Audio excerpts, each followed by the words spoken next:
Policia e shtetit u bën thirrje qytetarëve të tregojnë kujdes të shtuar ndaj tentativave të mashtrimit kibernetik, të cilat synojnë marrjen e kontrollit të llogarive në WhatsApp. Sipas njoftimit zyrtar, janë konstatuar raste të qarkullimit të mesazheve dhe lidhjeve mashtruese, përmes të cilave autorët përpiqen të përfitojnë akses në llogaritë e përdoruesve. Zakonisht këto mesazhe paraqiten si kërkesa për të votuar në një konkurs ose për të konfirmuar një veprim të caktuar.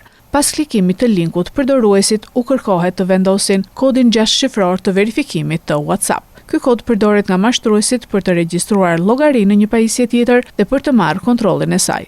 Për të shmangur raste të tilla, policia e shtetit këshillon qytetarët të mos klikojnë në linke të dyshimta dhe nëse ato dërgohen nga persona të njohur, si dhe të mos ndajnë në asnjë rast kodin e verifikimit të WhatsApp. Gjithashtu rekomandohet aktivizimi i funksionit two-step verification në aplikacion si një shtesë sigurie.